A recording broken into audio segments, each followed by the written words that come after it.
Hypertension or increased blood pressure, which is what it is commonly referred to as. This is a topic that I am covering in my review for the NAPLEX. I am a recent pharmacy graduate that's covering all of my material, getting ready for my tests. And if you're here for that purpose, I hope that this can be helpful. And so let's get right into it. The background: 1 in 3 American adults suffer from hypertension. It is pretty common. It can be asymptomatic, which is very problematic. Hey, that rhyme. But it's very problematic because patients don't necessarily know when they have hypertension. And so being able to properly diagnose it, knowing what to check, knowing what to look out for is important, and we'll get into that a little later. If hypertension is untreated or uncontrolled, increased blood pressure can lead to heart disease, stroke, and kidney disease. And so you don't want to get into none of that. So you want to make sure that you get properly diagnosed, you get properly treated, and you make the adequate adjustments to be able to make sure that you can still live a healthy life when you find out that you have hypertension. You know, having hypertension doesn't mean that you're going to lose your life or that you're going to die.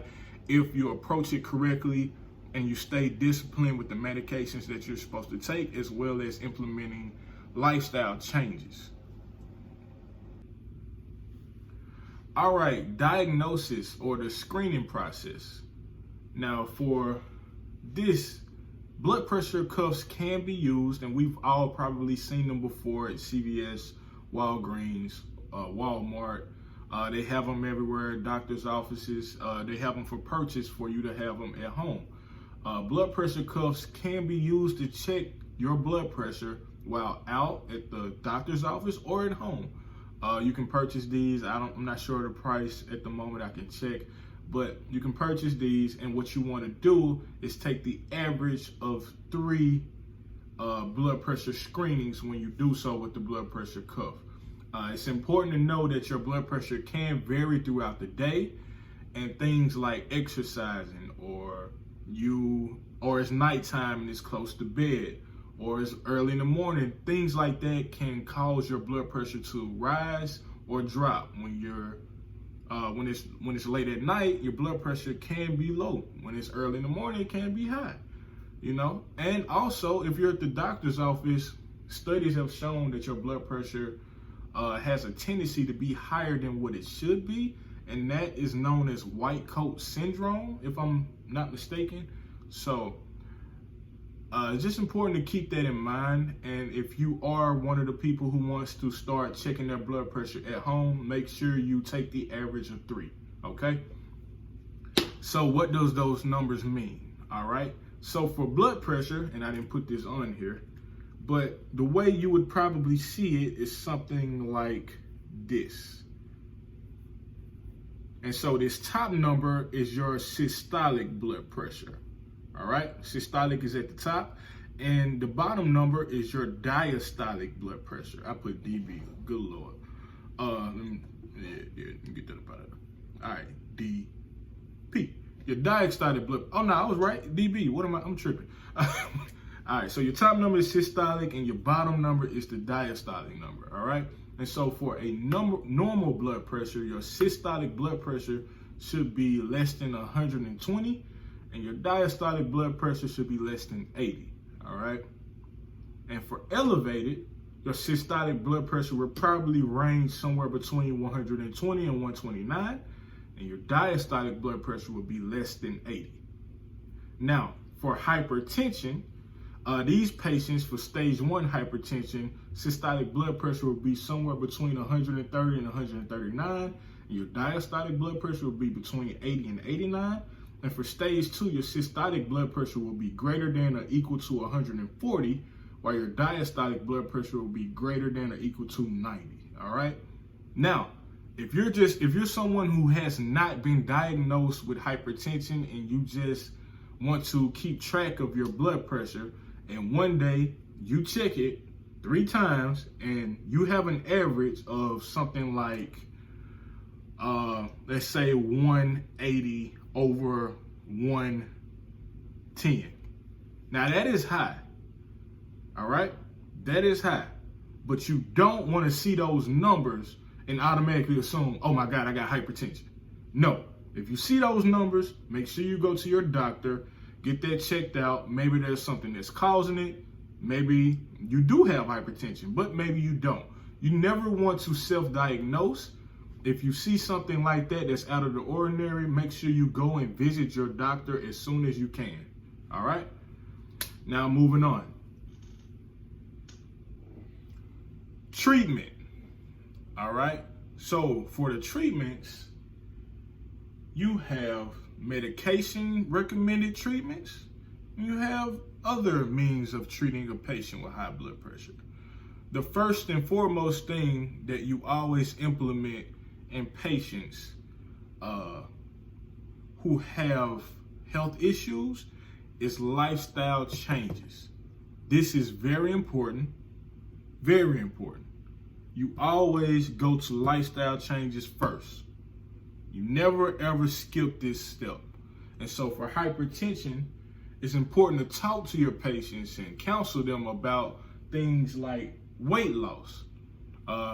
Being overweight can definitely increase your chances of having high blood pressure, as well as your diet. You may want to talk to your patients about certain diets, such as the DASH diet, and that's something we'll get into in a later video. I'm trying to keep this brief, but make sure you talk to them about good foods to eat, things that are healthy for them, as well as implementing, and I should be writing this down. So let me go ahead and put that on there. And so the first thing you want to do for sure is recommend the patient loses weight. So weight loss is a real big thing for hypertension patients. As I said, next would be the DASH diet, or any type of diet that aids them in the process, but just healthy eating is the point you want to get across to them. Healthy eating, all right? Can't just be out here eating Raising Cane's and Whataburger every night, middle of the night, eating whatever you want, drinking sweet tea, you know, all that stuff that's bad for you, and eating in the middle of the night eating when you, like, that's really bad, because if you think about it, weight gain happens overnight when you're sleeping. That's why people are recommended to not eat 2 to 3 hours before bedtime. That's also another video. I'm going off topic, but healthy eating is something you definitely want to recommend. DASH diet is something that I ran across in my notes that I heard from class. It's just one of the things we covered, but there are plenty other diets that you can look into, whatever best fits the patient. Weight loss, and since we're on that, exercising, that is another thing.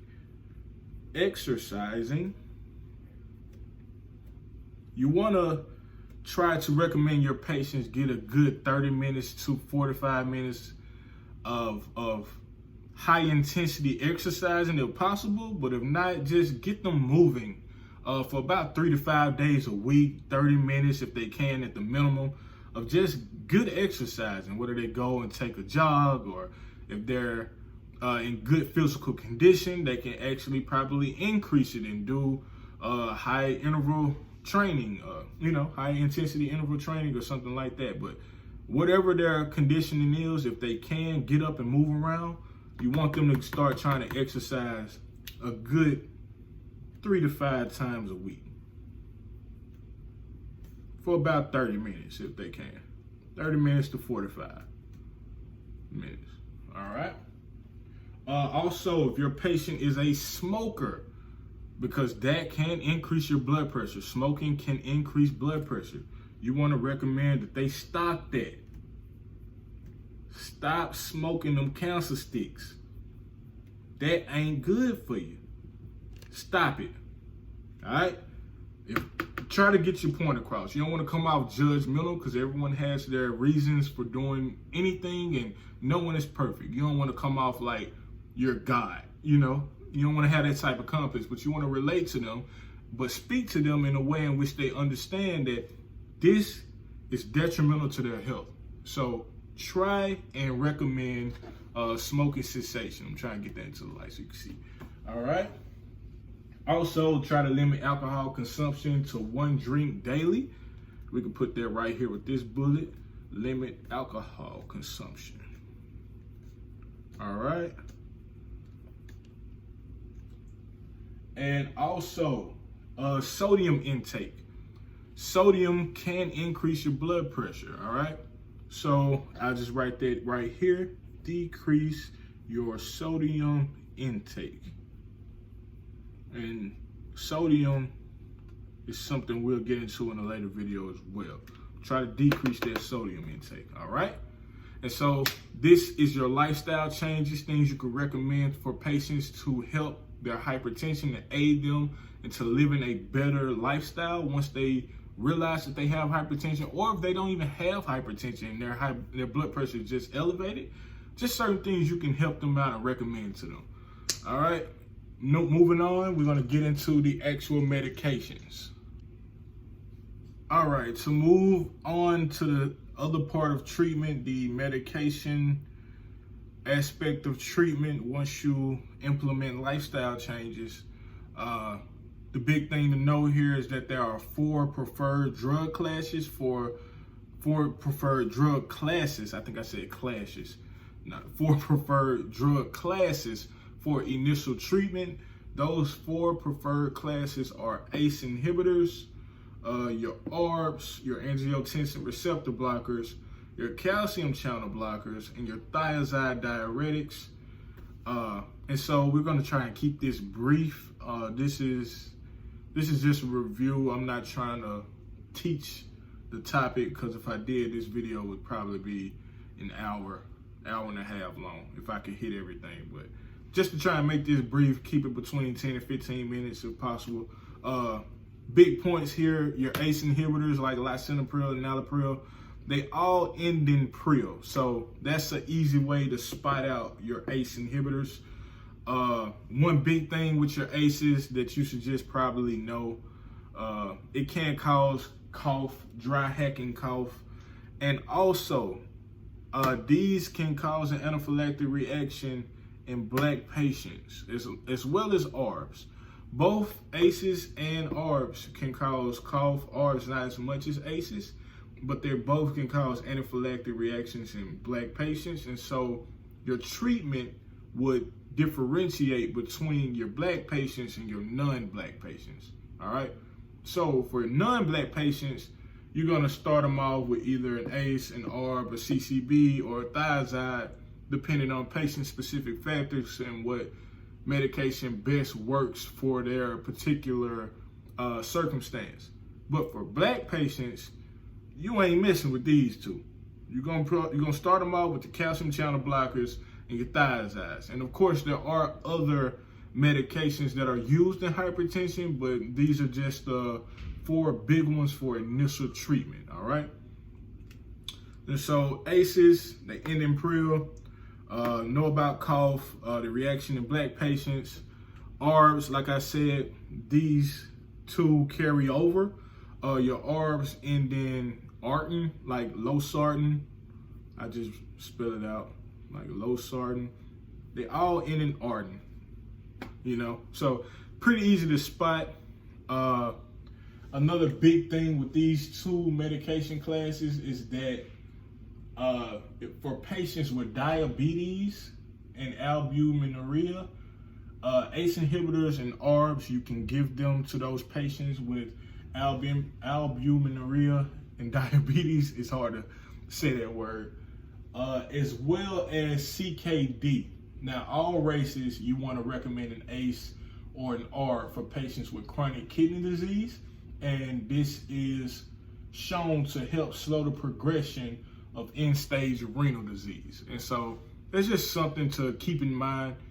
Some of these medications, while a lot of medications cross over, they're used for more than one thing. And so I'm running out of space here. I wish I could have wrote that down, but just know that these 2 are used in chronic kidney disease as well as diabetes with albuminuria. All right, moving on to calcium channel blockers. This is the third of the 4 preferred drug classes for initial treatment. And so as a class, you want to make sure that you pay attention to their blood pressure, as these agents are for lowering high blood pressure. So all of these medications, not just calcium channel blockers, but ACEs, ARBs, THIAZIDEs, you want to always make sure that you watch out for extremely low blood pressure. All right. So I meant to mention that before, but hypotension is something you want to look out for calcium channel blockers as well as all of these medications. Something else that you want to make sure that you're looking out for with calcium channel blockers are peripheral edema as well as low heart rate. All right. A big indicator is the ending in these medications. They all end in "ine," the I-N-E. And for example, you have like amlodipine, nifedipine, and felodipine. All right. Now, amlodipine and felodipine, something important with these medications, they are considered the safest if a calcium channel blocker has to be used to lower blood pressure in patients with like heart failure or reduced ejection fraction.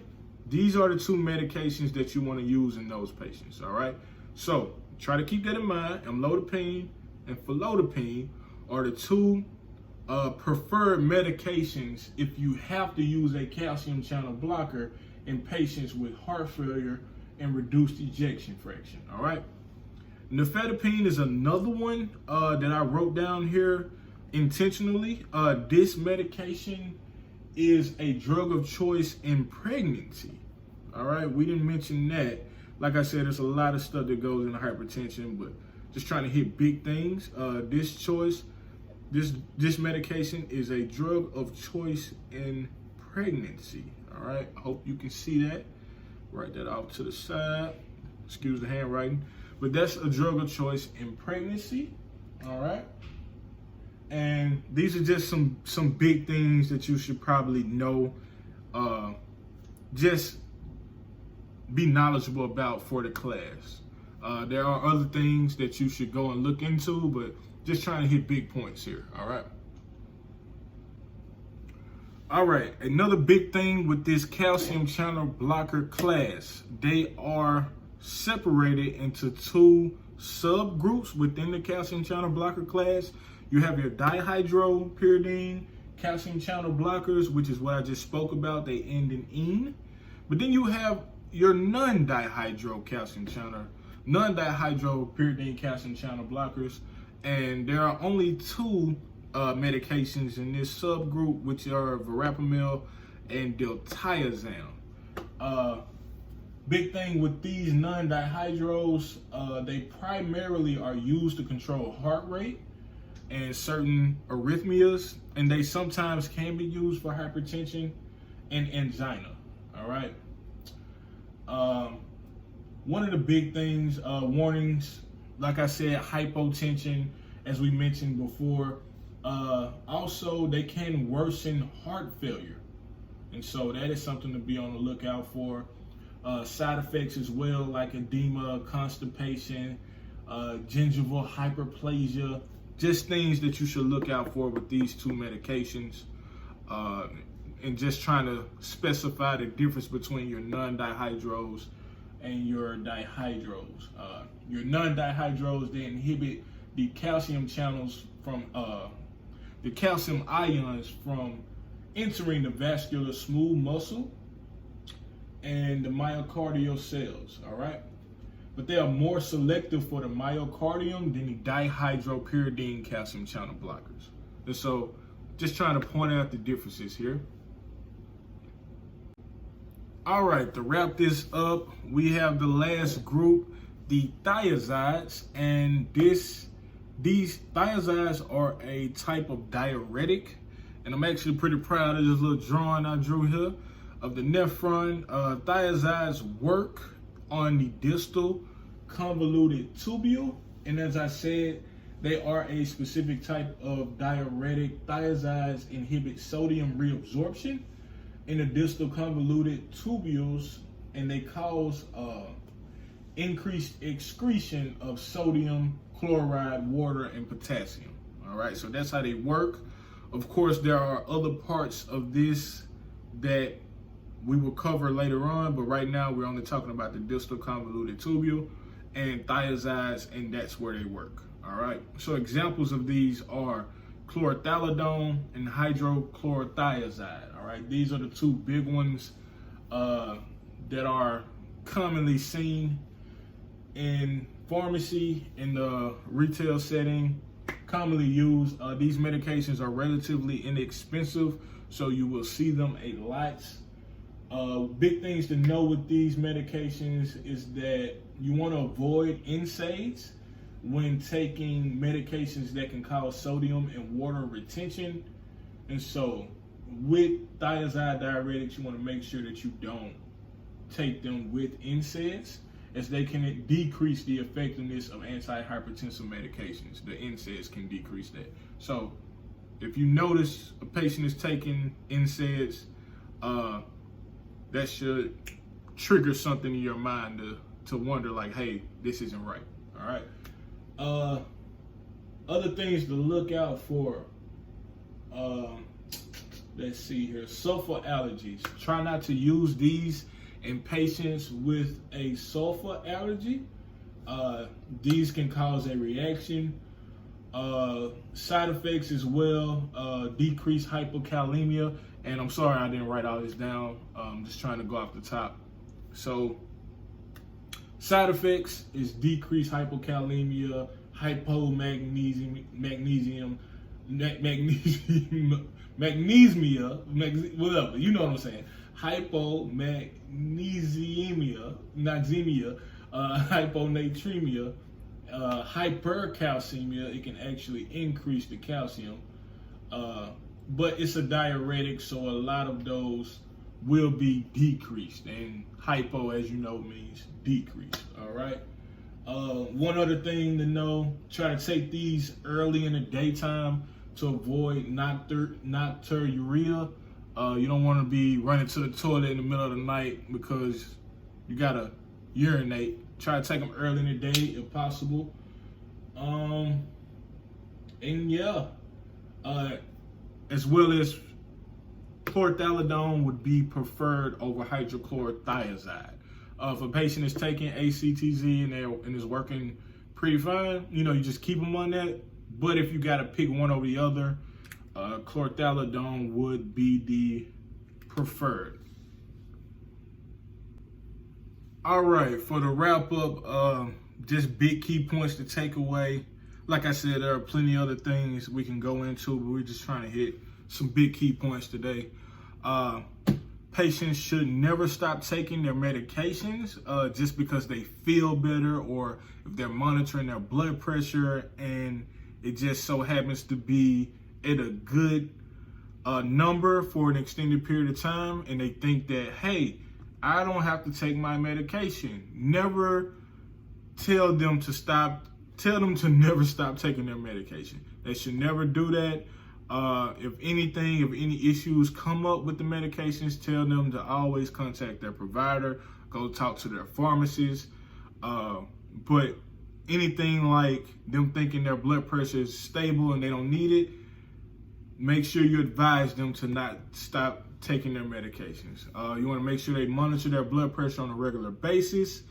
It's important to do that, to keep a diary, to keep track of what your blood pressure is, to know if it's lower than it should be, if it's higher than it should be. That way, prescribers and pharmacists can recommend to prescribers for patients if their medications need to be adjusted, whether increase or decrease. You want to make sure you get them in that sweet spot of the dosing that they need to adequately treat them in the correct way.